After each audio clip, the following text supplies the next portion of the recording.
What's going on, everybody? It's your buddy, it's your pal Spaz Phoenix, the YWC Reality Check. You guys know the drill. You don't see my pretty sexy face, so you know I'm not alone. Guapo, what's up, buddy? Hola, mis amigos. Senor Guapo here again for another recap. Something like that. This is not Wrestle Recap. This is the Tackle. This is the Tackle Wait. Survivor Series. Wait, this Survivor Series? Yeah. Really? God damn it. 3, 2, 1, go. What's No. going on, everybody? It's your buddy, it's your pal Spaz Phoenix, the YWC. I just fucking Guapo, say hi. I'm leaving it all in. I don't even give a shit. Hola. I'm not. I don't even. That was the most English, like, white North American "hola" ever. Hola. Hola. Okay, so I do have to say, for another time in a row, I don't like to be a dick. You guys, Guapo, you know I don't like to be a dick. I know. Unless Deluxe Man or Preston are involved, but they're not. Our friend though, our mutual friend, our Wrestle Recap diva, Kristen, aka Black Cat Feline, Yes. has ditched us once again. Once Once again again. chosen sleep over your amigos. I know. So I can't properly, because this is really a conversation me and her would have, but I can't properly express my true emotions at the fact that the greatest women's wrestler of all time made it to #1 in the PWI Female 50. Oh God. Oh God. I don't even want to start on it because I got an ass chewing about it. Why did you get an ass chewing about it? Because I made the unfortunate event of actually bringing it up to her. Well, see, we couldn't get on a proper schedule. We were going to do a review of the entire WWE/NXT roster, and then we couldn't get together on a recording time and whatnot. It was going to be loosely based on the PWI, but not entirely. Roddy Rah. Sasha Banks is #3, highest debut on that list, I think, in the list's history. So Yes. good for her. I can't say controversial shit about the Divas division without Kristen here. It's kind of heartbreaking. I'm under contractual obligations to not say anything, or I'd be kicked off Wrestle Recap. So something like that. Oh no. So there was that. Bellas aren't around. Actually, Bella who? we should tackle this right now. No pun intended. A lot of people not there right now. What's that? A lot of people not there in the WWE right now. Mhm. Cena's out doing some reality show. Orton's out with an injury. Correct. Rollins is out with an injury. We'll get to that shortly.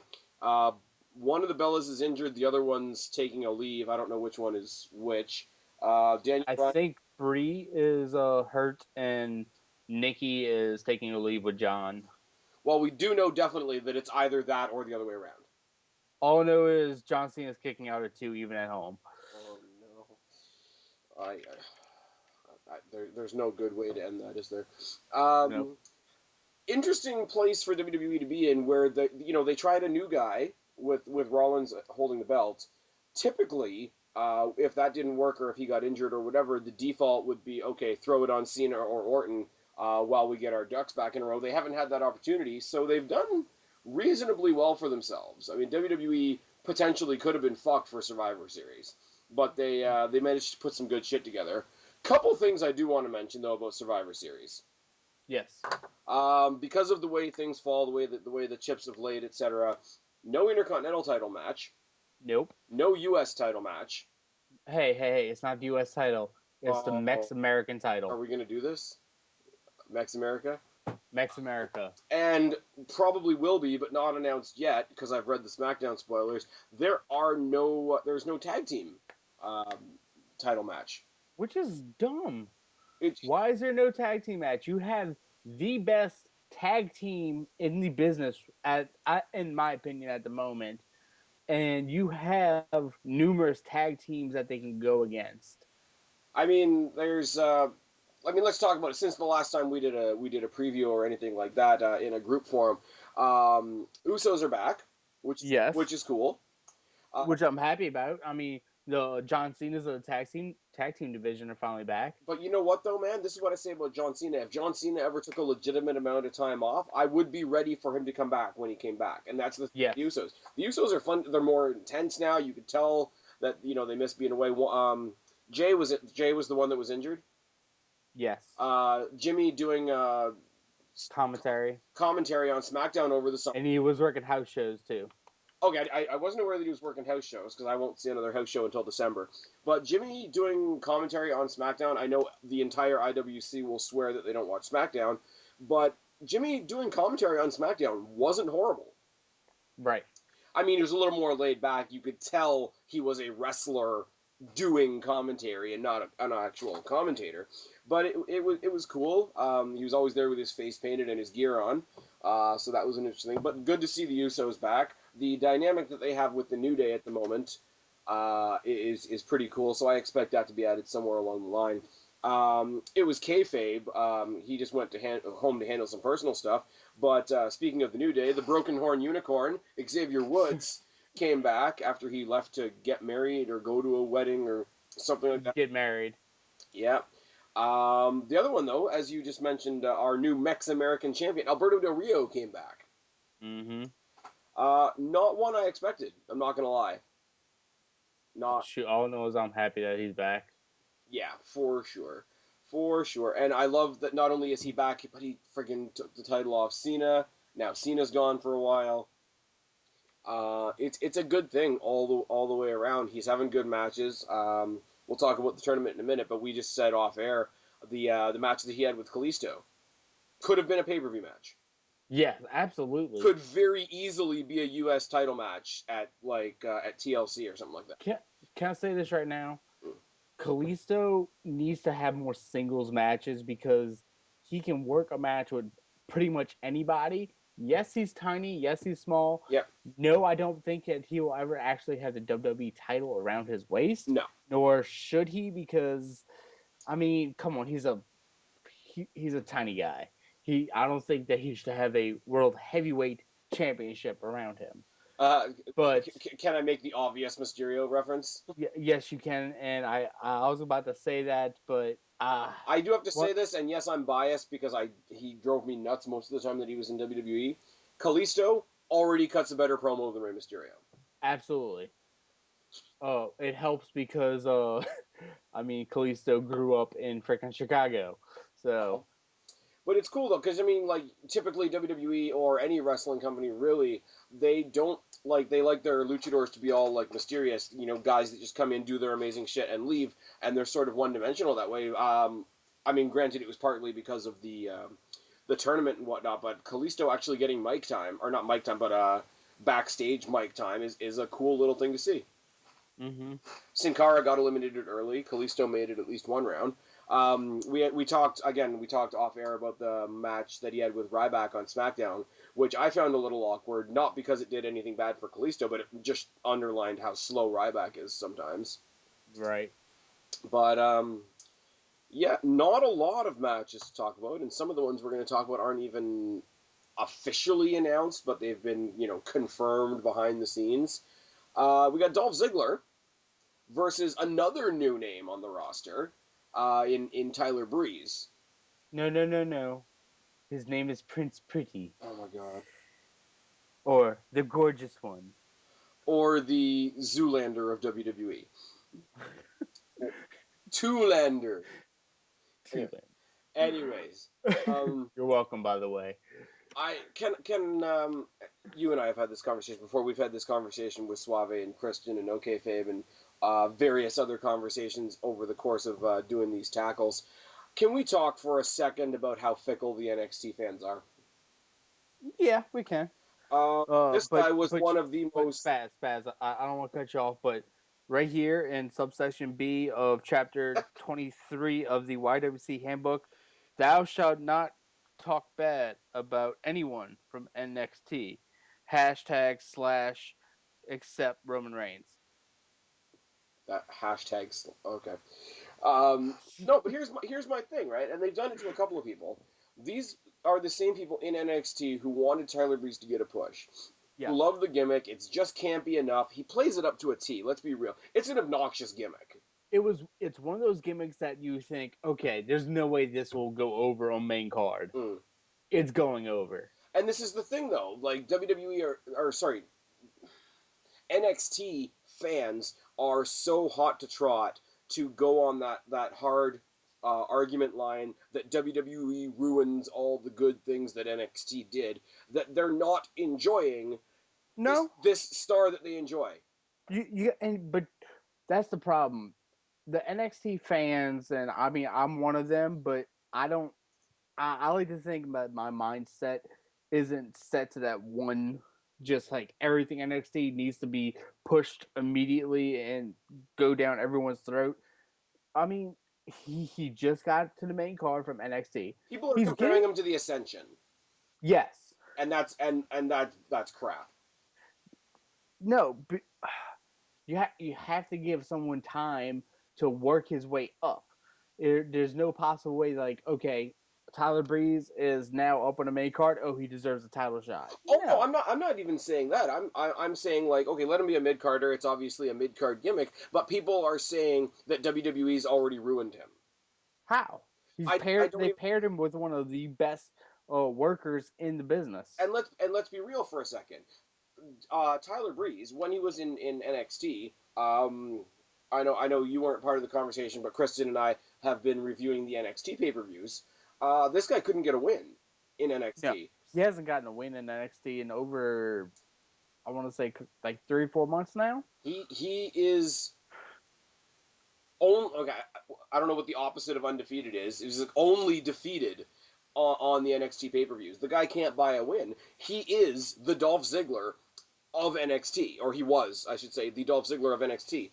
Great guy. You can depend on him to have a good ass match. He's got the campy gimmick, but when you get past it, he still kicks ass in the ring. Yes, He reminds me a lot of a John Morrison. yes. He reminds me a lot of sort of early days Dolph Ziggler himself. Minus the Spirit Squad, but yes. Wasn't going that far back. Any true Dolph Ziggler fan is trying with every fiber of their being to forget that the Spirit Squad was a thing.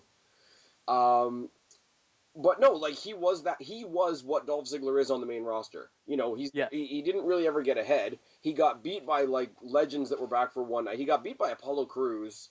I mean, it was Apollo Crews' debut match. Fine, whatever. But like, he needed a win. He won a fatal four-way on one of the pay-per-views, but that was it.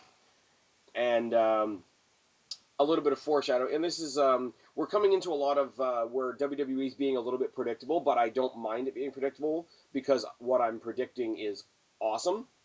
But as soon as these guys started to feud, and then the tournament happened, you looked at the brackets and you're like, okay, they're either going to screw each other out of their potential wins, or they're just not going to advance because we know they're going to have a match at Survivor Series. Right. Not much else to say. I would normally in a situation like this with Breeze just coming up, I would say I want Breeze to have the win because he needs to, put a punctuation on his debut. But at the same time, Ziggler always loses. Unfortunately. So it's one of those, I don't know how much the win will punctuate for him. I think they're going to give him the win. Yeah, I think Tyler Breeze will get the win, but it's going to be one of those like slow burns, I think, because it's going to be the back and forth. The Ziggler wins one, Breeze wins one, because they want to build something up, kind of what they were doing with Ziggler Rusev, but actually good. Yeah. I like how we kept Summer Rae, we kept Ziggler. The only part we needed to change was Rusev. Exactly, and drop Lana. Do you think do you think this has enough legs under it that they could make it last till WrestleMania? Mania, no, possibly till at least right after a Rumble, maybe Fastlane. Okay. Because I think both of them, in my opinion, I think both of them need to be in the maybe them not like keep a complete feud, but I need both of them into the Money in the Bank. Okay, but are they going to do Money in the Bank at WrestleMania though? Exactly, that's my thing. I don't know if they do Money in the Bank at WrestleMania like it traditionally used to be. Exactly. Uh, I think both of them need to be in that Money in the Bank match, and I kind of want Ziggler to win it this year. Yeah. Just so he can go back to that heel Ziggler. not the Yeah, because Money in the Bank I'm is a somewhat heel. heel, I'm somewhat babyface. Yeah. Here's the thing. This is the way I've always looked at it. Money in the Bank is a heel way to win. The Sorry, it's a heel way to get your way to the title. The Royal Rumble is a babyface way to get to your title. Yes. Royal Well, Rumble, you the take only on all baby 30 face. people. Royal Rumble, you take on all 30 people. You outlast everybody. You know your opponent knows exactly when you're coming. It's on the biggest thing of the year. You can always make an underdog story out of it. Whereas Money in the Bank, you're only defeating like 5 or 6 people. It's not nearly as prestigious as the Rumble, I will say, and you totally have the opportunity to sneak up on your opponent and steal the Yeah. title, which isn't a And very babyface thing. and you got to look at it. There's like only been like one real babyface to actually win the Money in the Bank title. That was Rob Van Dam, Yeah, that's true. and he didn't even cash it in like I how don't know. everyone else does. Punk won it twice, and he cashed it in once as a face and once as a heel. People loved him when he cashed in on Edge. They hated him when he cashed in on Hardy. I thought it was great both times. Oh yeah. Okay, but seriously, back in those days, Edge, CM Punk, Jeff Hardy, any combination of those guys, you were going to get a good match. Yeah. We've strayed far, far, far from the point, but Breeze Ziggler, I'm predicting a Breeze win. I wouldn't mind if this lasted longer. I wouldn't mind if, especially, I don't think they are doing Money in the Bank at WrestleMania. So if they cap this off at Mania, it'd be great. It would be a hell of a lot better way to hot shot Tyler Breeze than what they tried to do with Fandango and Jericho. Yes. Even though Jericho And invented it. and I think like if they keep this feud going, don't let it be the feud like how Ziggler and Rusev were, who were fighting each other literally every show. Yeah. And fighting over Lana. Let Lana be the doubting girl, like Tyler Breeze being the supermodel, the male model, the Zoolander type character. Let Summer Rae play up her like girlfriend role as sort of like he's such a big supermodel that she's like fangirling over him. Mm-hmm. I think that's what makes the most sense, and just keep Dolph away from the thing. Also, tell Dolph Ziggler that he's not in Motley Crue. I'm just putting that in. I don't know what the fuck is going on with that, but bit of an Hey, identity crisis.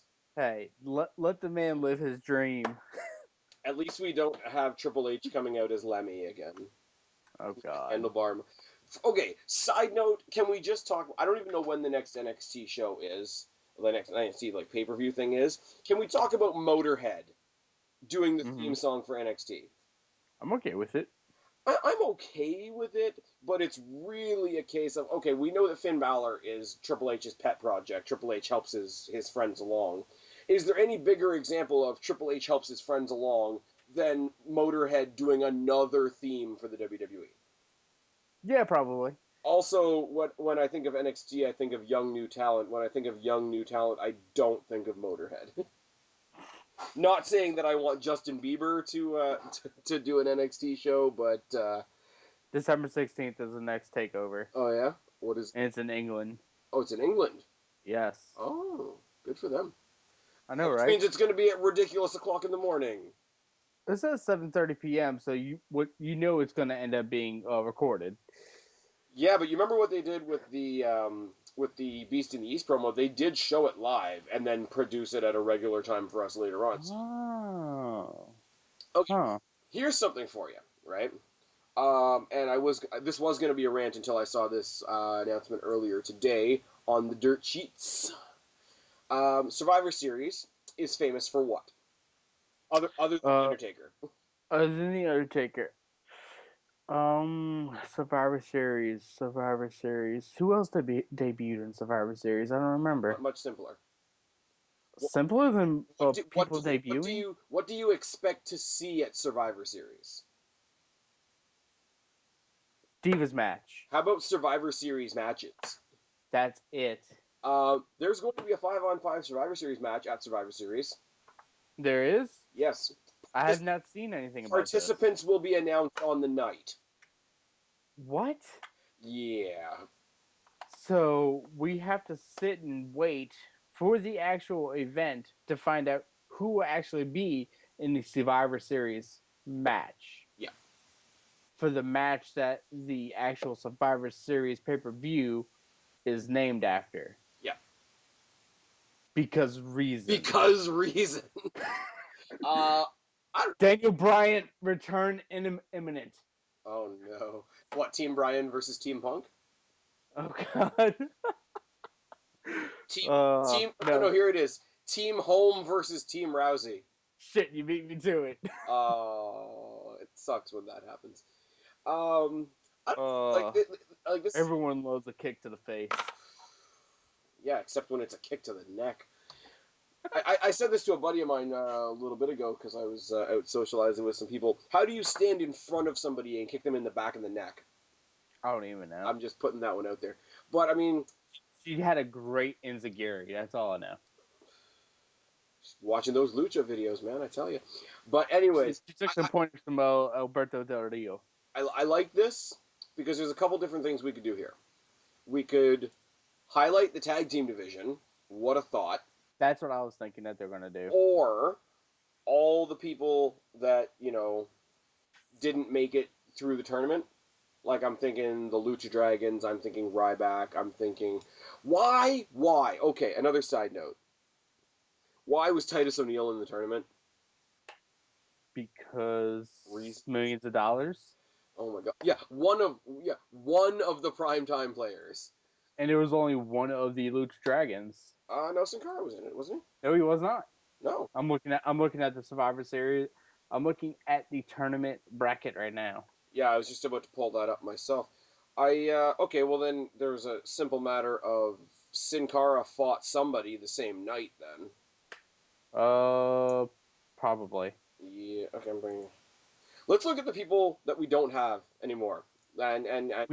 Okay, I'll start naming them all. Big Show?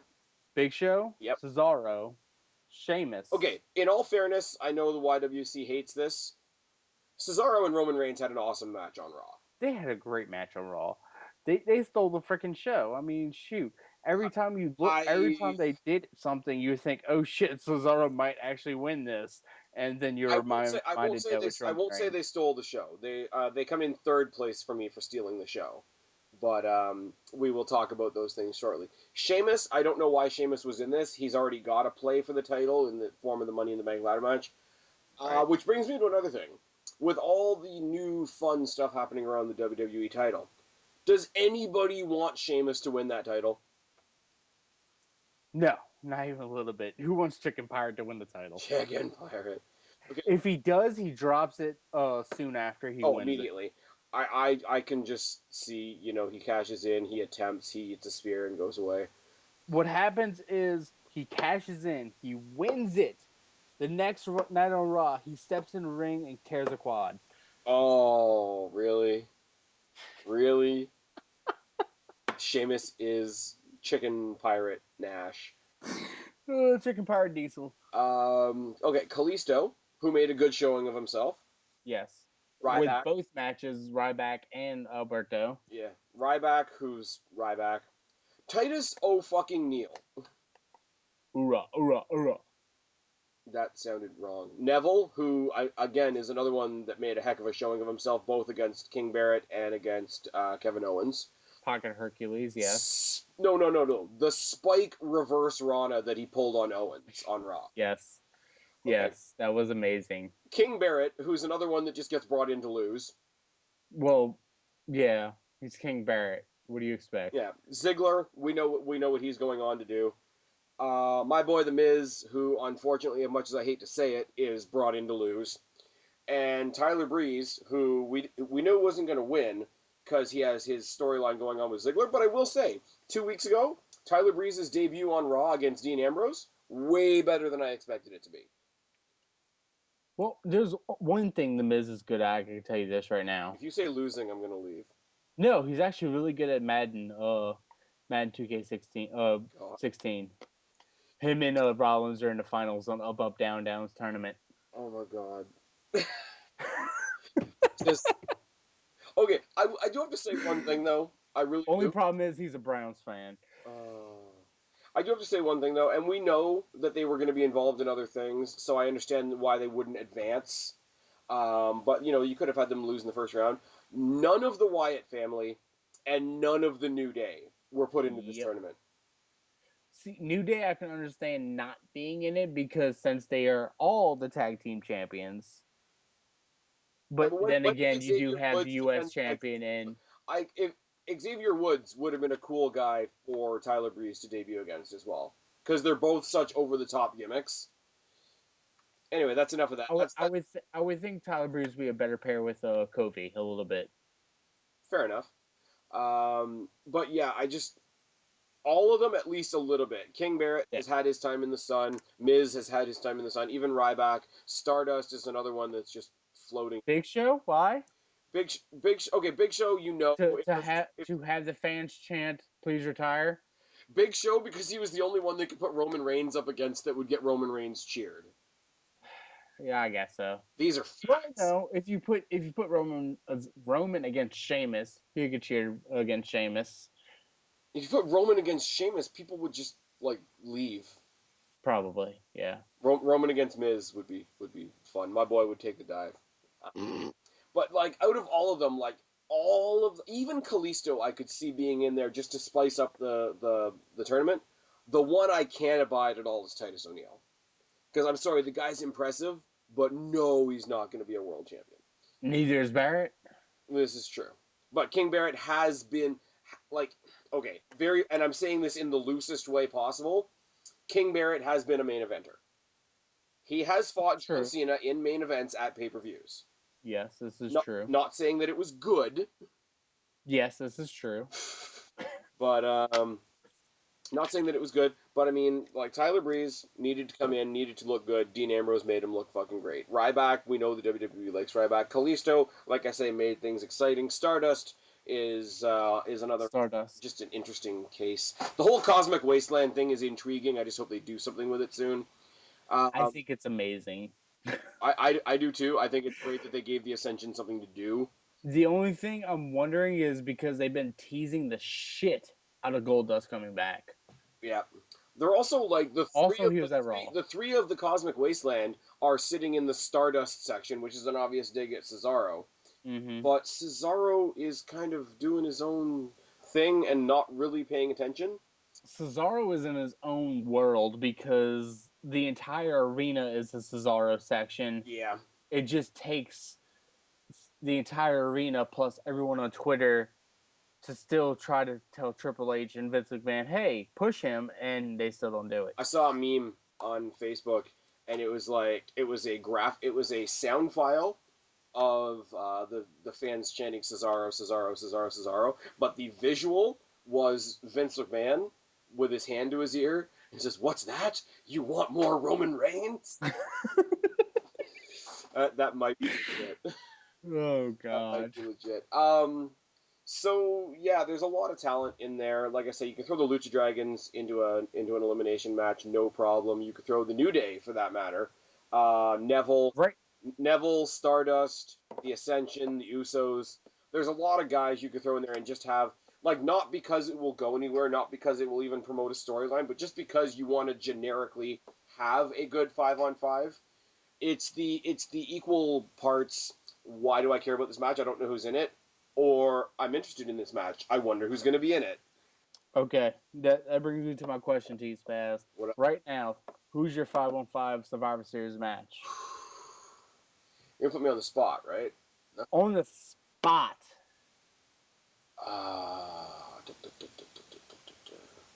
The Usos, Kalisto, and the Dudleys versus the Ascension and New Day. Okay. Okay. I don't know why I nixed Sin Cara out of there, but I did. That happened. Maybe. Or you could just have the Usos, the Lucha Dragons, and Bully Ray. Yeah, maybe. There's been a lot of chatter about the TNA Bully Ray character coming to WWE, which is interesting. I don't see them doing that, but okay. I think Bully Ray's a lot better than Bubba. I can't believe they went back to the glasses. Have you seen the picture he posted on Twitter? I'm sure he posts lots of pictures on Twitter. Would you a little bit he posted on his Twitter a picture of him standing in front of one of the trailers that said "Be a star, not a bully," and he was in front of it pointing at the bully, and he was like had a laughing look on his face. I have I have seen the picture of the Dudleys from, I guess it was from some convention or whatever, and Velvet was with them. But she was dressed like. Do you remember for a very very brief time when the Dudleys were managed by Stacy Keibler? Yes. Yeah, Yes, I do. Velvet Sky in full Duchess of Dudleyville attire. Ooh. That just opens up all kinds of Nikki Bella versus Velvet Sky. I'll take it. I would Because why not? bank. Here it is: Nikki Bella, John Cena, and Daniel Bryan versus the Dudleys and Velvet Sky. Shut up and take my money. Oh fucking yes! 6-on-6 intergender bra and panties match. Anyway, that's so fucking bad. Oh, This is okay. where I need to turn to Kristen and ask her how her cat is.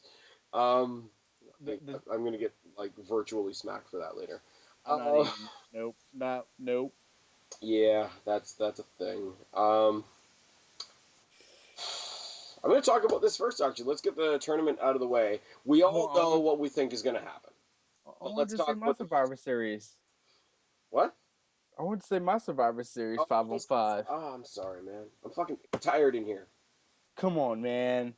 Come on. Don't be a bully, be a star. Well, I think it's going to be, for the heel team, New Day minus Xavier Woods, because he needs to be on the apron with the, with the trombone. And Cosmic Wasteland versus Dudley's Lucha Dragons and Ryback. Because Ryback.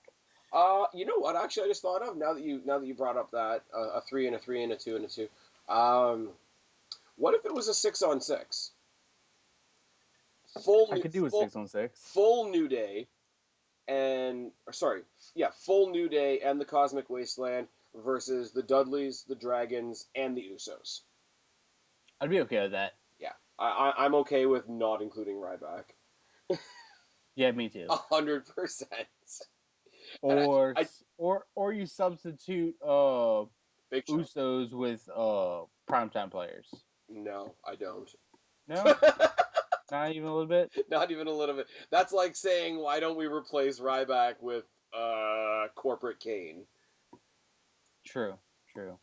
Okay, so let's talk back to the tournament. You'll be surprised. I'm actually saving an unexpected match for last. But Ambrose versus Owens. Yes. Dark horse match to steal the night. Probably. Yeah.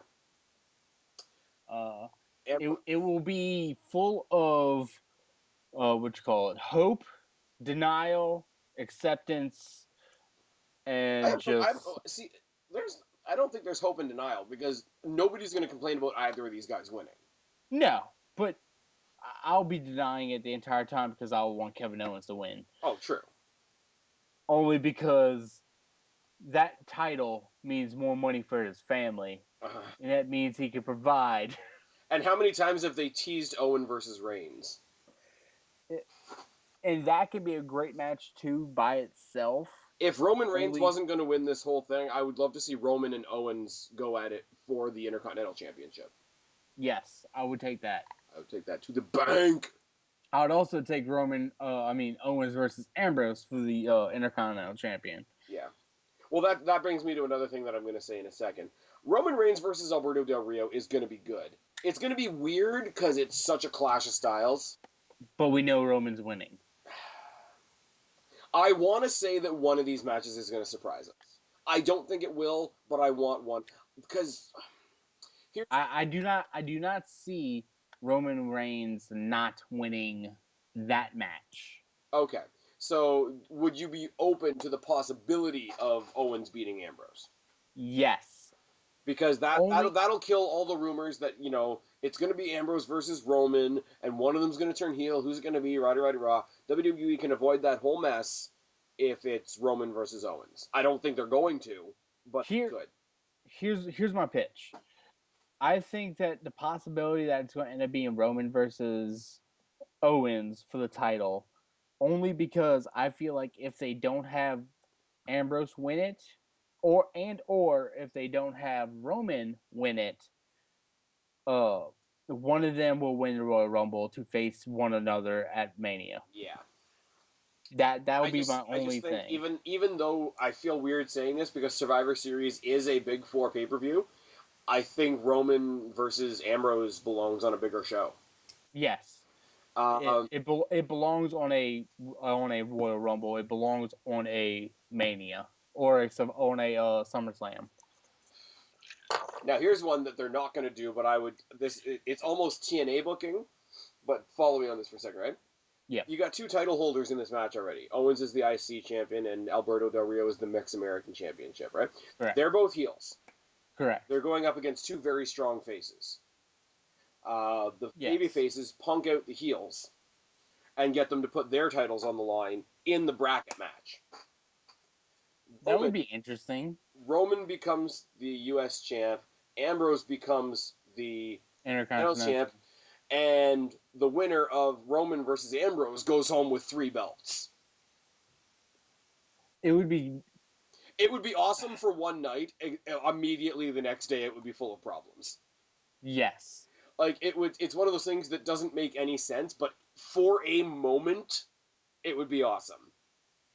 It would be awesome to the fact that maybe they could change it to the next night, all of them I want a rematch, or at least the 3 of them, and have it be elimination to where, oh, you lost first, you get the U.S. title. Here's one for you: multi-pin. Oh, how can I say this? Multi-pin fatal 4-way match for all 3 belts. First pin is for the U.S. title. Second pin is for the IC title. Third pin is for the world title. Most pins gained. Not heavyweight. Not most pins gained. There's going to be 3 pins in the match, 1 for each title. Okay. Whoever gets the first pin is the U.S. champion. Whoever gets second pin, yeah, et cetera, et cetera. IC, third pin. Do you remember when Kurt Angle was the Euro Continental champion? Yes. Similar to that, but with all 3 belts and all 4 guys. Although if they did that the next night on Raw, it would make this entire tournament really worthless. Basically. Is there any way Roman's not winning this? Only if Kevin Owens really wants to provide that money for his family. Yeah. I don't see them making another double champion so soon after Rollins just did it. So it's going to be Roman or Ambrose. I wouldn't mind Ambrose versus Alberto Del Rio in the final, but that's not going to happen. Right. I don't want Sheamus to be a factor in this, but at the same time, I want Sheamus to get rid of the briefcase before WrestleMania. But picture this. Hear this for me. If Owens somehow pulled it off and won it, I feel like Owens will be the guy to go the next night to Raw, I don't need this anymore, and throw the IC title away, say y'all fight over it. Yeah, that's another thing I don't like about it. Whenever you have a mid-card champion going for the main event title, their title becomes secondary, and then it's hard to get the prestige of that belt back. Well, in this case, I don't think it would be, only because Owens has built it pretty freaking high. If he turns around and gets something better, and he's like, "Oh, I have the real important title now," and basically throws the other one away, just that act of not giving a crap about it anymore undoes the good work that he did for it. Yeah, I guess so. Yeah. I like the idea of Owens stepping up, and I've always loved the idea of the first step to getting the main title is losing a minor title. So it's interesting on that level, but I really don't want Sheamus to be a factor. Here's the thing, as much as we don't like, Orton and Cena always being in the title picture, all the predictable stuff like that, there is a pretty decent chase for the world title right now, and I don't think there's room for Sheamus. I think WWE fucked themselves giving him the briefcase. They did it only to set up a storyline for Roman and Bray, and now they dug themselves into a hole to where they need him to cash in and lose cashing in. Yeah, which puts him in line with Damien Sandow. And where's Sandow? Somebody actually hashtagged that to me in one of my Q&As, and it's just I don't even know. him and Curtis Axel are hanging out on Up Up Down Down doing color commentary. Well, yeah, but their gimmick died because we're not allowed to acknowledge Hulk Hogan anymore. Who? Exactly. I heard Hulk Hogan's going to manage Naomi. Oh God. Just let that one marinate for a second. Her tag team partner is going to be Seth Rollins' girlfriend. Wait, what? Her tag team partner is going to be Seth Rollins' girlfriend. If I have to explain that, I'm not going to. Nope, you don't, and I'm not touching that with 10-foot pole. Nope, not doing it. Thank you to stay away from my 10-foot pole. Yeah, that was awkward. As shit. Love talking about tournaments because it's like we go down the matches, and it's like, oh, like all the tournament story is just one big lump of conversation. Okay. I'm gonna talk about the Taker situation first. I'm gonna point out something that I've ignored for a long time because I am a big fan of the Undertaker, big fan of Mark Calloway, his body of work. We're celebrating his 25th anniversary in the company, which is fucking phenomenal. Mean Mark Calloway. Yeah, mean Mark Callis. Callis. No, but Undertaker, like, let's say all the cliche things we can say. Like, Undertaker is one gimmick that will never be recreated. We'll never see something like this. You will get something close, but it will never be the same. Oh, we'll get the same kinds of gimmicks. Like we had Mordecai, we had Kevin Thorne, we had the Brood, we've got the Kevin Thorne. Kevin Forte is his real name. Oh God, that was just terrible. But it was interesting for what it was in WWE CW. But no, this is my point though. We will get characters like the Undertaker again, but nothing like what the Undertaker became. I don't think we'll ever happen again. The wrestling fans are way too biased now. Like if you tried, how can I say this? If you tried to introduce the Undertaker as a new character now, people wouldn't go for it. People would be like, "What the fuck is this?" That's the dilemma that you get with certain people. Like that's the dilemma that the Ascension ran into. Yeah. That's the exact same dilemma that But it's just because Undertaker's been around for so long, and Undertaker was introduced to us in a time where fans weren't like their number one goal wasn't to be assholes.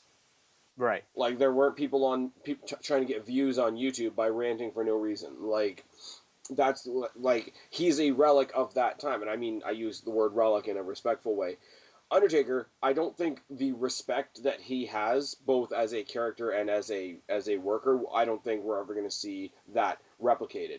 No question at all. He is like when it, they say the cliche when he goes into the Hall of Fame, they better give him his own wing. Yeah. Like all those things are true.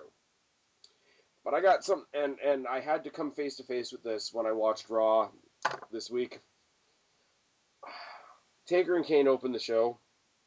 And I'm going to break something to you, Guapo, and it's going to rock your world. Are you ready? I'm ready for it. Taker's fucking old.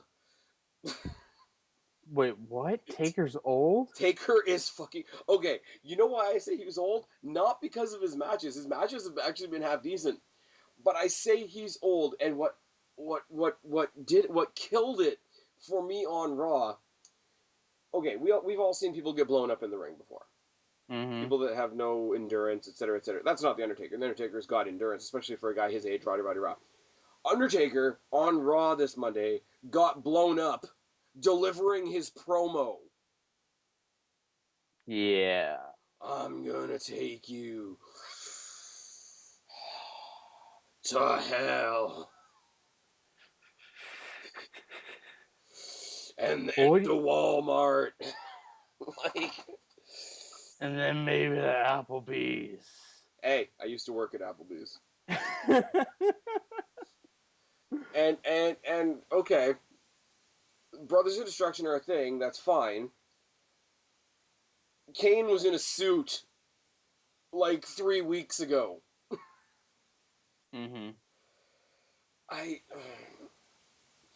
he followed his brother's lead. Bray Wyatt saved the segment. The thing with the Druids. I thought the whole segment was great, to be honest. Okay, watch it in the moment, because that's what's great about Taker. Watch it in the moment, and it's always going to be good. There is a podcast that I listen to called the Bear Hug It Out podcast, which is fucking hilarious. By the way, if you guys want a nice, lighthearted, let's have some fun with wrestling type thing, I think it's literally just called Bear Hug It Out, but they ripped this segment apart, and it's just, oh, it's so, like, as soon as you put an objective view on it, my God, it was bad. Um, Taker took like 15 minutes to deliver what should have been like a 2-minute promo, and it was just, he looked blown up, and it's just one of those. I have said for the longest time, even when he had his match with Lesnar at Mania and it was bad, and I'm like, you know what, he's old, he's getting up there, and you add the caveat onto it, for a guy his age, it was really good. And it's just, I've always done that, and then I just finally came face to face with it when I was watching Raw this week. Guys, Taker's fucking old. It is what it is. Not to say that it's not going to be great, not to say that it's not going to be fun for what it is. This is a really, if they are dedicating this Survivor Series to The Undertaker 25-year anniversary, Roddy Raw, this is a really weak way to do it. Yeah. I don't think they needed to do Kane. I really don't. Kane should be on suspension for breaking the champion, but that's another thing for another time. We all get our fantasy booker hats on especially when we talk about the creepy gimmicks like the Wyatts and Undertaker. I was so sure that what I heard was going to be true, that it was going to be the entire Wyatt family versus Taker, Kane, Finn Balor, and Sting, because that was the rumor. And I thought, there's no other Survivor Series matches announced. This is going to be our Survivor Series match, because they used to be 4-on-4 matches, not 5-on-5. Would have been a great way. Like, Finn Balor could have carried the match for that team. He could have really had a good showing of himself, made NXT look great. Sting, Taker, Kane could have all come in and done their high spots. The Wyatts, especially Braun Strowman, who's relatively new, could have all looked great. It could have been a spectacle, not a 5-star classic match. Like, please let me be clear. But as far as the creative end of it, it could have been a great spectacle.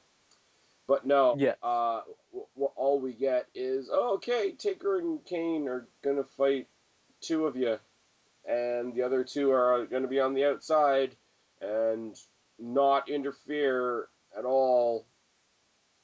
Yeah.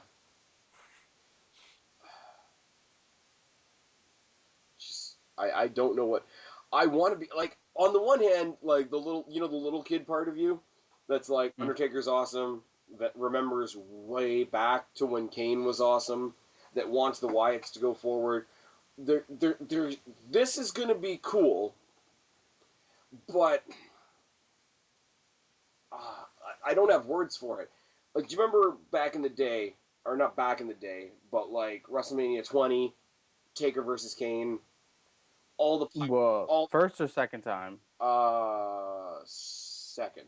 When there was all Yes. the special effects, all the storytelling, all the with the entire of Undertaker being in Kane's head, getting under his he's actually back and everything. There was a lot of backstory. They Yes. the special effects and the creative people really came into their own. Graphics and all that sort of thing. Whoever threw the entrances together was great. You had the Druids. You had every single thing you could possibly want creatively. And I heard it, somebody that I don't always see eye to eye with is Mark Pearson, but he put it perfectly. You have all this amazing stuff, and then the bell rings, and you're like, oh shit, it's Kane and Undertaker. and it's absolutely true. And I hate to say it, because they're both such epic characters in WWE lore, I guess you could say. But put them in a ring together, and it's just, I don't even know. They beat DDP and Canyon for the WCW tag team titles once in a cage. I mean that was the thing. And it was shit.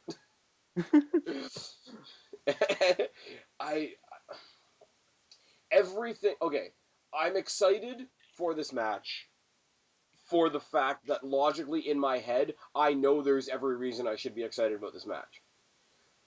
Except for the fact that I think it's going to be shit.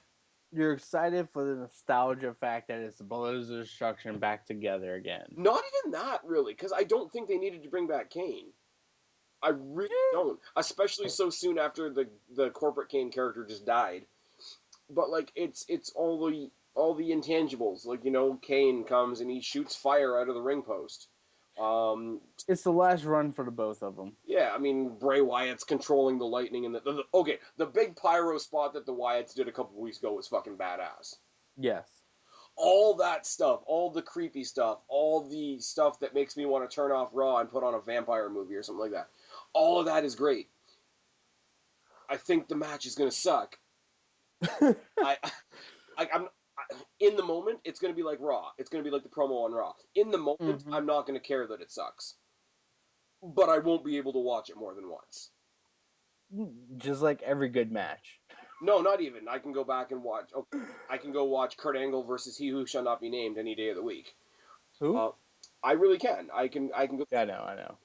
Just like I can go back and watch him versus Triple H and Shawn Michaels for the championship. I can go back and watch TLC 2 from WrestleMania 17 anytime. It never loses anything. Yes. Partially because Lita's topless, but that's another story for another day. I will not be able to watch this match more than once. No. It'll be sad. You know what is sad? Fans on this channel get sick of hearing me say this all the time, but I was at WrestleMania 18. It was fucking phenomenal. Rock versus Hogan was, and I'm not just saying this for dramatic effect, being there for Rock versus Hogan is one of those things you don't forget. No. But I can't watch the match now because it's fucking horrible. Yeah. It's like saying, I can watch Brock Lesnar versus Goldberg multiple times. Oh. That wasn't even good on the night. That was not even good on the night. I don't know. Logic says, it's Undertaker's Survivor Series. He's going to win, obviously. Yeah, Taker and Kane will win. Yeah. It's going to be Wyatt and Strowman. That was also online. For as much as you want to follow Aaron Rift and No DQ. Which is also where I found out about the Breeze and Ziggler match, because that technically hasn't been announced yet. And the 5-on-5 match that's announced that hasn't been announced. Well, it's been announced on WWE.com. They just haven't announced who it's going to be. Yeah. Well, that's what I was saying. It's been announced, but who the match, it's been announced that there is a match, but the match hasn't been announced. You know what I mean? Yeah. Another thing that I think is funny, and obviously it makes sense because Taker debuted at Survivor Series. But, forever, the defining thing of his career revolved around WrestleMania. I think it's funny that now, for the purposes of a anniversary, they're suddenly trying to sell Survivor Series as Undertaker's big pay-per-view. Which, it's true in fact, but it's still a very, very drastic switch of gears. Well, he doesn't have the streak anymore, so... This is true. Because Brock Lesnar... conquered the Undertaker's streak. He became the one behind 21-1. Actually, it's 22-1 now, isn't it? Yeah, 22-1 now, but that's regardless. I saw a great thing. It was Paul Heyman. Yeah, I saw that too. With Holly Holmes. Holly Holmes, my client Holly Holmes, is the one behind 12-1. 12-1. It's fucking good. The other one that I like is Ronda Rousey. There's a picture of Ronda Rousey looking all defeated after the match. Caption at the bottom is like, "Mr. McMahon, I really don't think this UFC thing is working out." Is it bad? I kind of want the same caption to be after CM Punk's first fight. Oh no.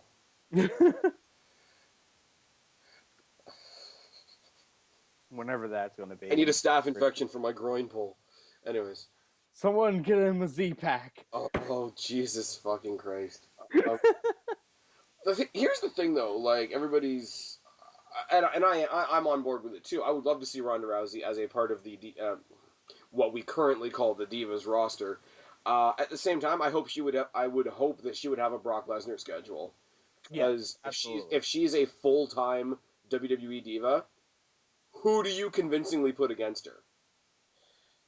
The NXT roster. Okay, I love NXT, I do, and I love the divas from NXT, but who do you realistically put up against Ronda Rousey? You bring back a woman, and her name is Awesome Kong. Or China?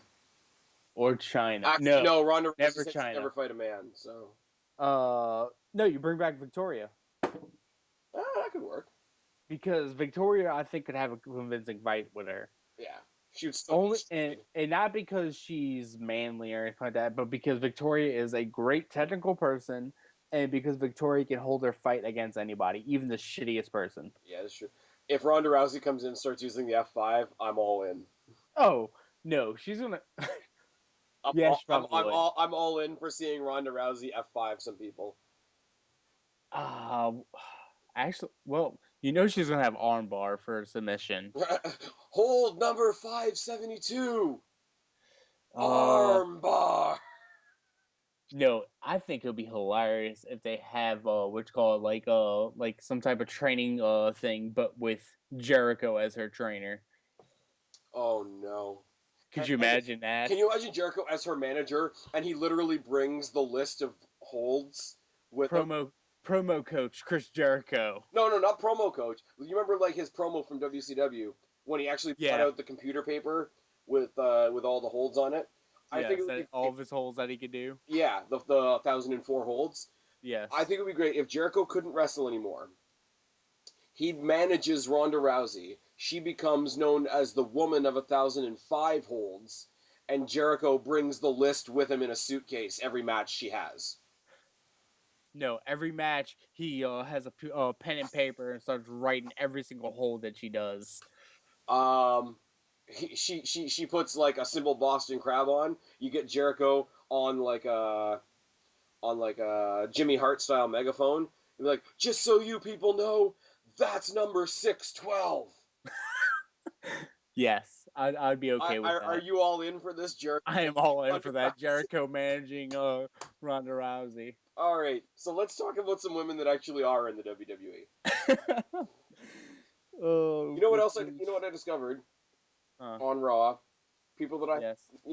the theme of the night was people that I respect a lot that can't cut a promo to save their lives. Okay. Charlotte. Yeah, I noticed that too. Yeah. It wasn't bad, Yeah, it was. but it wasn't. Yeah, it wasn't good. It really was. I understand being emotional, but I think they had to, and we're going to talk about it in a second. I think they had to do the Reed thing because it's the only way you get any emotion out of Charlotte. And I think this was a stupid move when my number one criticism of Charlotte is she leans on her family a little bit. Because here's what I'm going to say to you, man. Charlotte was queen in NXT because yeah, she's a phenomenal wrestler. And yes, she is. that's the focus of NXT. Some of them, have a little bit of an extra gimmick here or there or whatever, but the majority of it was just they grind out great female wrestlers like it's a factory. And even Charlotte said while she was in NXT, she doesn't want to be known because of her dad. No, but okay. Here's the thing, though. Here's where we go. WWE is a magnifying glass, right? Yes. For talent, right? And Yes. give you a stage, show us what you can do there. In NXT, she was appreciated because she's a phenomenal talent. Coming up to the main roster, it illuminated one very important flaw. She doesn't have a character. Besides being Charlotte Flair. No, she does not. Flair. But like that's who she is, and that's, what she's rubbing up against. But her herself, she doesn't have a character.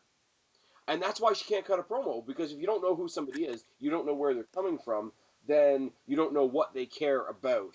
And she just... It's just bad. She needs to go back to when she was doing the BFF gimmick thing with what you call it, not Becky, Sasha. Sasha and Summer. Well, Yes, Summer's but they need to do something like that. But she needs to either choose to be completely face or heel, because her as a heel is very well done. her as a face. She like okay. There's not very much attitude to her, but the little bit of attitude there is very cocky, and it doesn't But work, but especially the when they're trying thing, to get sympathy for her. she needs she needs a she needs something to step on. Yeah. But stepping on the fact that her last name is Flair isn't doing it. Yeah. Because if they were going to do and it is WWE Creative's fault. Let's be real. This is not Charlotte's fault. No. But at the same time, if they were going to like shove down our throats the fact that she's Ric Flair's daughter, why didn't they call her Charlotte Flair? Because when you come up from NXT, you have to drop either your first or last name. But they didn't really call her Charlotte Flair in NXT either.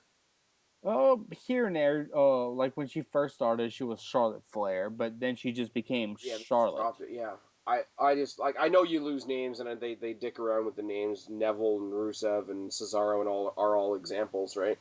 But it's just like if you're gonna lean on it this hard, it's like Natalia. They dropped Natalia's last name, but they still mention it constantly. So why wouldn't you just keep it? Oh, no. Here's the thing, though, right? Here's what I want you to think about. She has such a lack of character. She has one piece of merch. She has one T-shirt. If you're gonna do it with Flair. Now think about that for a second. They didn't call her Charlotte Flair. What that means is her one piece of merchandise doesn't have her name on it. It has her dad's name on it. Yep. Like really let that sink in for a second. Like she like when she came to the main roster, they gave her new ring gear that says "Woo" across her boobs. Well, that's another what you call it shirt she got, the Woo. Oh, is it? Yeah. Great. All right. Only problem was the first time I saw it, and you can ask Suave or Kristen. I thought it said wood. But that's Because what the O's. that's when you just look down and you're like, oh my god, is it that obvious? And okay, I'm really not trying to make this the pick on Charlotte episode of Tackle. Neck up, she kind of looks like a dude. Yeah, kind of. I'm putting that one out there as well. Charlotte is Ric Flair with titties. No comment. And on top of that, I will add she cries like Ric Flair bleeds. I saw your tweet when you said that. I will admit I laughed. Tell me you're not laughing because it's true. Yeah. But not every angle you're in can be the most emotional thing ever. No. Now, on the other side of the coin, Paige. Oh God. Who's my fucking hero? Not for this promo specifically, but just in general. The whole way, even before we got to the big punchline there, she owned this. Yeah. She's like, you're here, you're riding Dad's coattails. Where is he? Rick, where are you, you old fart? Like, fucking yes. But you gotta give Paige some props because she carried that entire thing by herself, pretty much. Oh, she carried that promo in a bucket full of holes. Like, I mean, you have to give her a little benefit of doubt. She is a seasoned veteran on the main roster too, so she's had her emotional moments already. So doing something like this, she has a little bit more comfort. But right, it's funny the way they look at Paige though, because they do refer to her as like a great product of NXT, but she's still not seen as a part of that movement, that Charlotte, Becky, because she came up earlier. So they reference her as being a product of NXT, and, look at the great, talent machine NXT is. But at the same time, I've heard JBL on multiple occasions when she's fighting somebody else from NXT, they talk about all her experience or whatever. So they refer to her as an NXT talent or as a main roster Raw talent, depending on what point they're trying to make. So I think they kind of need to divide that up a little bit. They need to drop her NXT stuff, except for mentioning she is the first ever NXT Women's Champion. And the first ever to co-hold both those titles at once. Correct. It's true. It's true. But besides that, she's a main roster person. She's been a main roster person for the past almost 2 years now. Yeah. I almost wish that they had held back on bringing her up, only so that she could get the same, oh my god, yellow banner, they can do no wrong that the other ones get. Not to listen to what I'm saying though. Charlotte and Becky and Sasha deserve everything they're getting. Mm-hmm. I will never take that away from them, but I feel like they would get treated the way they are right now, even if they weren't as good as they are. Yeah. Because they're wrapped in that cozy yellow banner. And that sucks. Yeah. Because I really would like to see that, somebody from NXT that comes to the roster and legitimately falls on their own face gets ripped, so that when the next person that's really awesome comes up, gets all the praise, they're not just getting it because they're wrapped in the yellow banner, they're getting it because the crowd knows that that specific person is awesome. I want it to be, Sasha Banks is fucking awesome because she's Sasha Banks, and she's the Boston Boss. Not because this is Sasha Banks, who's one of the great new products of NXT.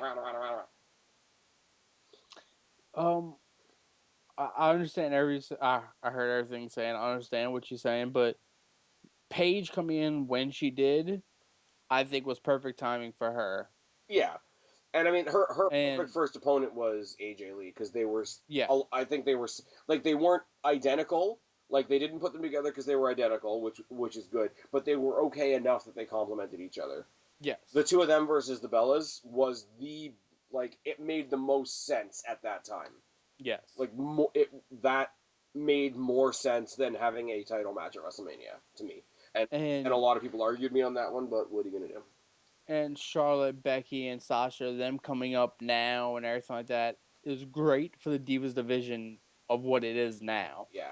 Because you have to have a stepping stone for the next set to come up. The other annoying thing about that is when you get a big chunk of NXT talent, like, anybody that didn't come from NXT is shit by default, and that's crap.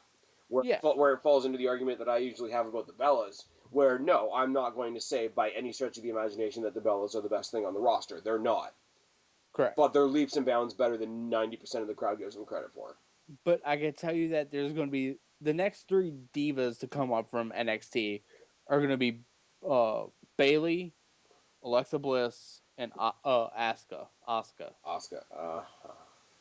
And with them 3 coming up, the Divas division will be set to finally have something solid to work with. Yeah. And I honestly think that they could possibly end up having a Divas thing to main event Raw, possibly, or well, I mean, this was cool. Smaller pay-per-views main event. It was cool to this week on Raw to see this thing in the show. Raw. I mean, it wasn't a match, but I mean, it was a better spotlight on it. Yeah, this match on Sunday is one of the I consider it one of the main events. Yeah. Can we Bliss on Raw? Oh yeah. Can we talk quickly on Paige's remark? How when she's like, I felt it coming, but when she said it, I felt my jaw drop. Yeah, I knew something was coming, but I and this is where I can't really describe things properly. The line wasn't anything groundbreaking. I mean, it's something that somebody would have said before. Like, there wasn't too much into it. It wasn't very wordy. But she just, you could tell... The way she said it. You could tell there was hesitation from her in a second. Because you could see, her eyes were pink. Like, she looked like she was upset. Her eyes were like, I'm sorry I had to say this, but... Yeah, but as soon as she got over that, she leaned right into the comment. And just the evil smile. Yeah. That went across... Oh, evil Paige. But let's talk... we have to talk about it for a second. What, Sexy Heel Emma? No, what, Hot Heel Emma? But, no, the fact, we have to say it. Charlotte Flair got out there talking about her family, talking about how she does all this stuff for her brother that passed away from, I believe, drug issues. Yes. And then she went on to say that somebody like Paige doesn't deserve to be champion. She's spoiled. She's a backstabber. I'm a fighter, like my father's a fighter, like my brother's a fighter, like my family are fighters. And Paige immediately turns around with, well, your little brother didn't have very much fight in him, did he? And I'm just like, it happened in a second, but it was just one of those, you know what I mean, like one of those moments Yeah. that just kind of hangs there. And I was just like, oh, they did it. Oh, they did it, and I know what the YouTube world is going to look like tomorrow, and I don't care. Here's the thing. We've done this a bunch of times. We did it with Eddie Guerrero. We did it with Paul Bearer, and we've done it here. I don't want to say that I 100% agree with WWE doing this, because it is, even if the family was okay with it, which we're going to get to in a second, it is a distasteful way to go. At the same time, heels are supposed to be distasteful.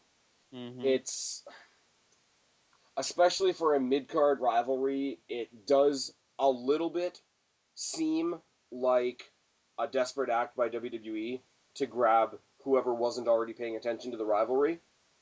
A little bit, I can understand somebody making that argument. It is just it's very uncomfortable. It's going to make a lot of people very upset, and you can't be comfortable with something like this. No, far from it. At the same time, I've been watching wrestling a long time, and there is that deep, dark, kayfabe wrestling part of my brain that knows this is awesome. Now, that might make me a bad person, but for all you can say wrong, but it's uncomfortable, it's distasteful, it's insulting, it's vulgar, it's degrading, it's whatever, because it's wrestling, it's also awesome. Yes. And I think you know what I mean by this. You couldn't explain why this is an amazing thing to somebody that's not a wrestling fan. Yeah. You couldn't. Like, you couldn't even explain why this is genuinely amazing to a casual fan. No, because if you're not a fan that really knows the ins and outs or has been around long enough to know who these families are and know the uh let's say sorry, I lost my train of thought there for a second. Still at the station? Yeah. Nope, still lost it. Right. It's gone. Well, here's my thing. Paige is a character. Paige is a character. Charlotte is a character. Oh, that's what I was saying. Charlotte is a character that happens to have a brother. Yes. It also happens that her real life brother also died. Yes. My comparison, and people hate it, and I get why you hate it. This is the thing. The people that don't like what I'm saying right now, I get it. I understand. I should probably feel bad that there's a wrestling fan part of my brain that does this, right? Mm-hmm. Phil Brooks did not stand in front of Mark Calloway and insult the death of William Moody. CM Punk stood in front of The Undertaker and insulted the death of Paul Bearer. Yes, he did. And that's why it's okay. And that's the only way I can explain it.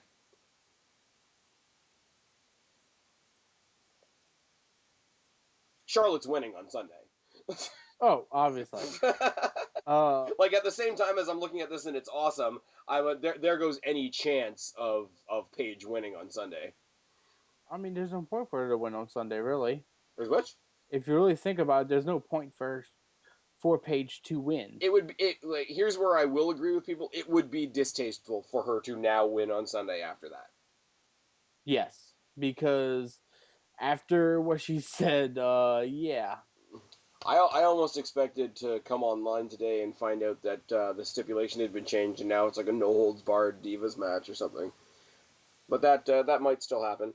The interesting thing, apparently, Ric Flair and Charlotte and Reed's mom, whose name I can't think of at the moment, are both saying, now I'm not saying that I believe this to be true 100%, they're both saying that neither of them knew That was going to be scripted. that was happening. Huh. That's pretty shit. Like, yeah. That part of it, I there's no argument about. That part of it's shit. I mean, you have one of the biggest legends to come out of WWE, and you don't give them a heads up like, hey, we're going to be talking about your dead son. Yeah. I haven't heard the podcast, I won't lie. I read some quotes from Ric Flair's podcast that went up, I believe it was yesterday, and he feels very strongly that if he speaks his mind truly on the topic, that it's going to negatively affect his daughter's career, which is shitty. But he went on to say, I don't. They probably asked her, but he doesn't think that she's in a strong enough position to say no, even if she wanted to, which is a decent thing to think about. So that end of it, that behind the scenes end of it, is shady as fuck. Yeah. But again, I go back to that part of my brain that probably makes me look like a bad guy. It doesn't change the fact that for the purposes, it's fucking awesome. Yeah. And you know what I mean? It's like you're almost Yeah. hesitant. You're almost hesitant to say that something like that is awesome, but it is. It's shitty on one aspect because yes, you're bringing in the real life messed up fact that Ric Flair's son passed away because of a tragic thing. Yeah. And now you're using that for a storyline to build up your daughter, your daughter's character, and match with someone else. Yeah. It would be different.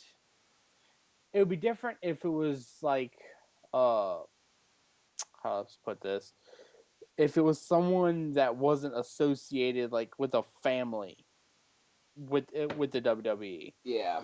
It would be different, like say that it was, I don't know, I'm just gonna throw two random people. Like say it was Zack Ryder versus Barrett, and Zack Ryder's girlfriend, quote unquote, whatever, passed away for some reason, and he was using that in his storyline, and Barrett brought it to light and said something about it.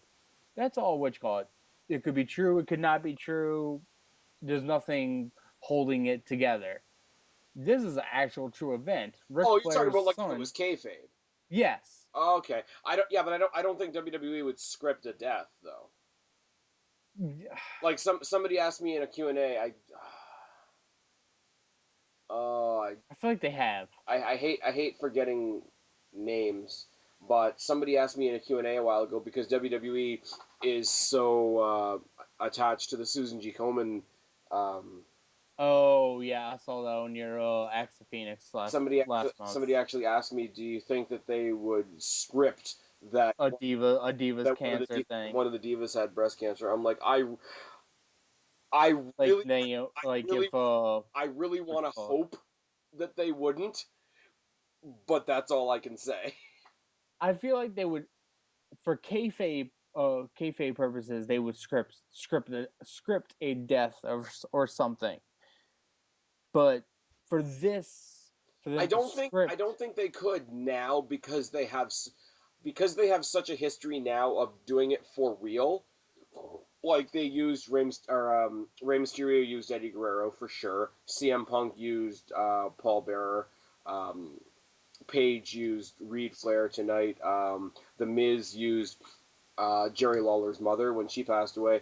Because they have such a record now of doing it with real things, I think the people that are offended by that would see a story about death as the icing on the cake.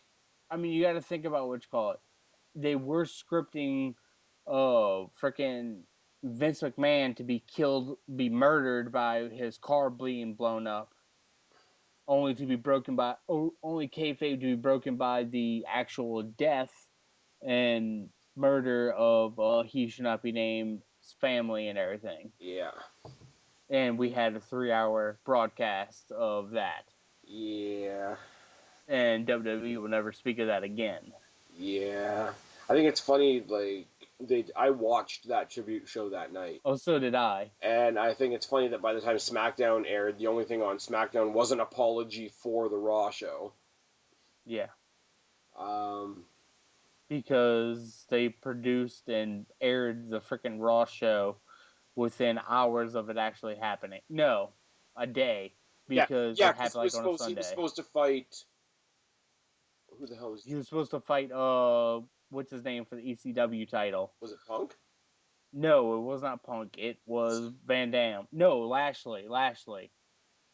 No, Morrison. it was it was Van Dam for the title, but Lashley ended up taking the spot instead. Okay. I think, if I remember correctly. No. I think it was Punk and Morrison was the replacement match. Because that's when Yes, it Punk was still was. in WWE CW. Yes, it was Punk and Morrison for the replacement match because Lashley had dropped the title or had gotten hurt, and they were having a fight for the title. You know, last time I checked in TNA, Brodus Clay was the #1 contender. Oh God. Reasons why you shouldn't watch TNA, people. Yeah, because he was supposed to fight somebody, Morrison. He was supposed to go against Morrison for the title. Can we just think for a second about how great the match between Morrison and Benoit would have been? Yes, it would have been amazing. Just saying. Man, this is a really down way to end the video. More or less, yes. Match is going to be great. Yeah, Charlotte's going to pick up the win. Charlotte's going to pick up the win. Only for the pure purpose of, if she doesn't, I'm pretty sure Ric Flair will take his daughter out of WWE and oh my God, everything. Can you imagine if WWE is willing to do this?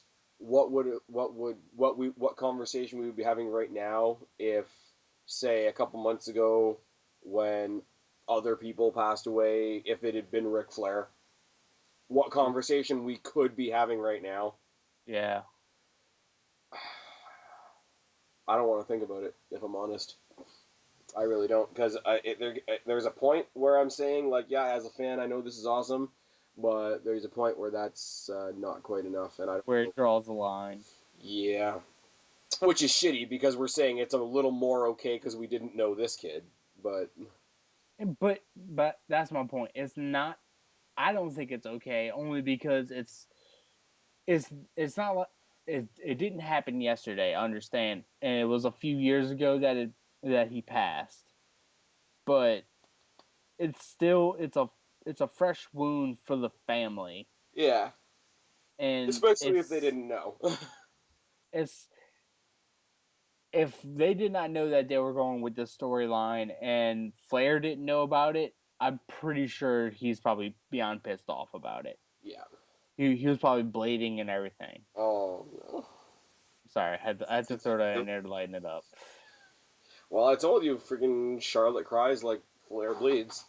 Yeah. No, the match is going to be good. The one thing I can see, and this is something else somebody brought up to me, everybody's talking about who's going to turn heel, whether it's Roman Reigns, whether it's Dean Ambrose. Another thought that's been booting around is, what if the person to turn heel on Sunday is Becky Lynch? Team up with Sasha again?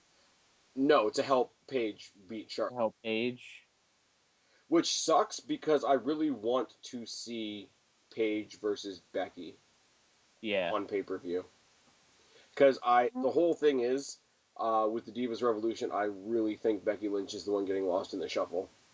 Let me pitch this to you, because we have so many good divas now. Yeah. How about a Divas Money in the Bank? I think it should happen. Or at the very least, even if they don't do Money in the Bank, I think there should be a Divas Battle Royal at the Royal Rumble with the same prize. Like, the Royal Rumble goes to the main event.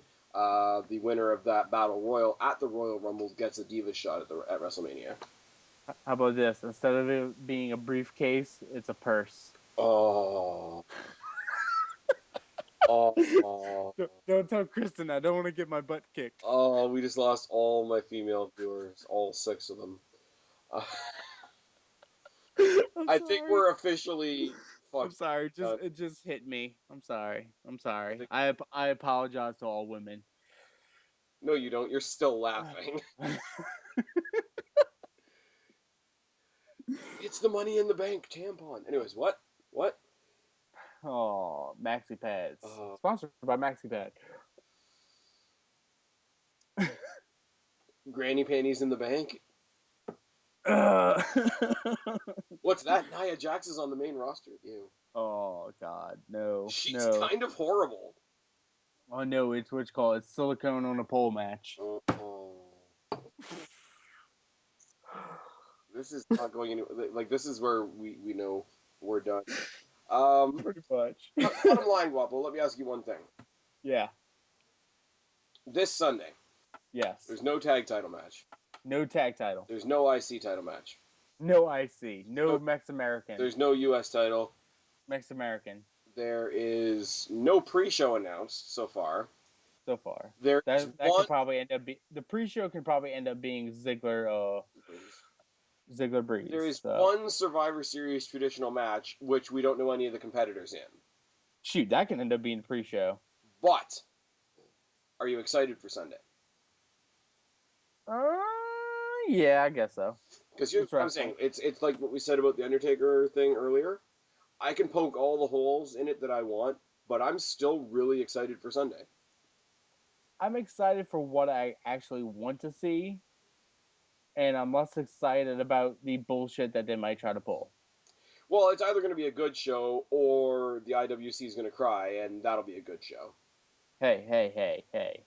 If it's a NXT title match, Article 7. Oh my god. Oh my god.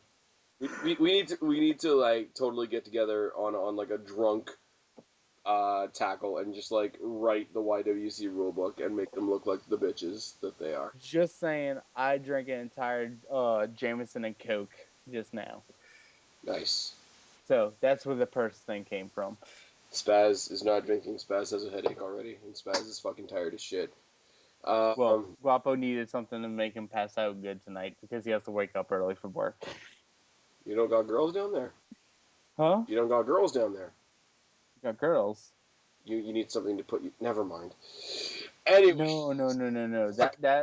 That's on Thursday nights. So is SmackDown though. You're laying the SmackDown on all the girls in Louisiana. There you go.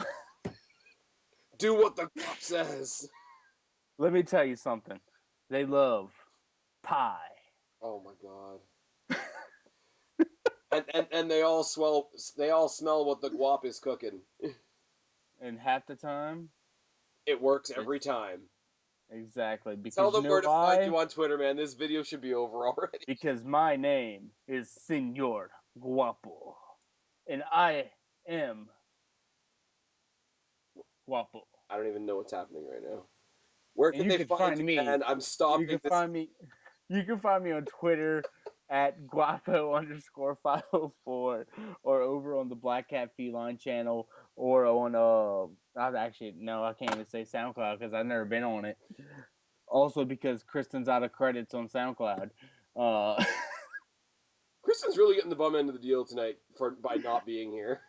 Pretty much. Anyway, you can find me over Black Cat Feline channel where me and my friends Kristen, Black Cat Feline Kristen, and the Suave do Wrestle Recap, which we kind of have been on hiatus for a while, more or less because, stuff and things and people and stuff. And because reasons. Because Daniel Bryan's silly kicks.